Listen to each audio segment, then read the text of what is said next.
Guys, so yun, magandang araw po ulit sa inyong lahat, no? So, kumusta po kayo? So, yun nga po, sana po, lahat po kayo ay nasa mabuti po kayong kalagayan, no?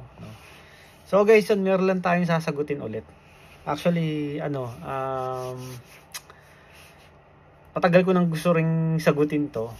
So, basically, nandun na rin naman tayo sa pagdi-discuss ko kung paano ba ako nag-apply dito o paano ba ako na-hire, ganun, ano bang proseso yung dinaanan ko, tapos anong mga or kung meron ba ako agency, ganun. So since sinasagot na natin yung mga ganung katanungan, so lubos-lubusin na rin natin to, no? So yun guys, so ang tanong natin ngayon is yun nga, kung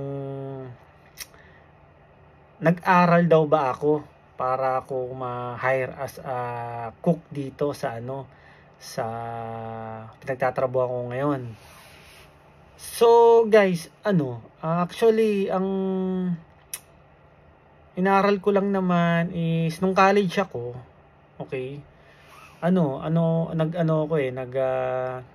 ako ng hotel and restaurant management, no? Which is nakalinya naman siya sa kung anong profession ko ngayon, no?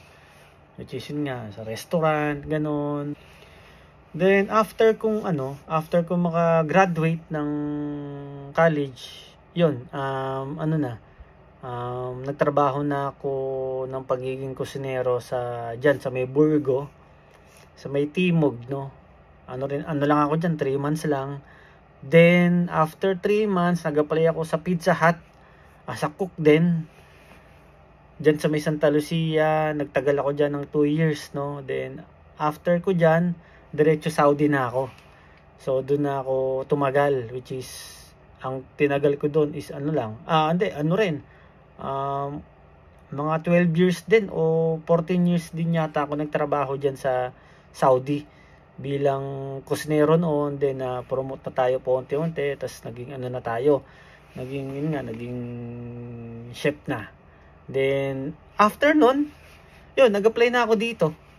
Actually, lang naman guys, kumbaga sa akin kasi experience lang din talaga ang nagdala. Experience lang actually dati nga sa Pilipinas tayo, wala akong idea talaga sa pagluluto, no? Nung nag-abroad lang tayo, doon na talaga tayo natutong magluto. Kasi syempre wala ka nang may ibang aasahan kundi sarili mo. So ikaw lang talaga magluluto para sa sarili mo. So yun lang guys yun lang ang naging experience ko bago ko makapunta rito sa Canada, no? Which is kung susumahin mo, talagang malaking factor yung meron kang actually pag nag-apply ka rito, meron silang hahanapin na dokumento nung college mo, which is yun nga, yung transcript at yung diploma, no? Pero hindi ko lang sure kung syempre bago pa lang naman tayo dito sa Canada, 3 months pa lang tayo, at ang sinasabi ko lang naman sa inyo at yung binabanggit ko lang naman sa inyo is base lang din sa na-experience ko, no? So hindi ko lang alam kung required ba talaga na dapat nakatungtong ka ng kolehiyo, no, para ma-hire ka dito. Kasi ang nangyari kasi sa akin, yun nga, hinanapan ako ng transcript at ng diploma. Hindi ko lang po sigurado kung sa ibang company or sa ibang agency na may hawak dito sa iba't ibang company rito sa Canada, required ba yung ganun. So mas maganda yan guys kung merong makakapanood nito at makakapag-share kung required ba talaga yon. So mas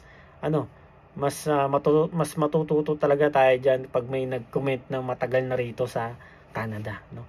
So yun lang guys, sinare ko lang sa inyo yung naging experience ko, kung pinag-aralan ko ba o nag-aral ba ako para bago ako makapunta dito sa Canada. So yun guys, sana may natutunan kayo. At yun, hopefully masagot ko yung mga yung mga ibang katanungan nyo, no? So comment lang kayo or PM lang kayo dito sa page natin, no? So guys, yun lang. Maraming salamat. Ingat po kayong lahat. God bless you all.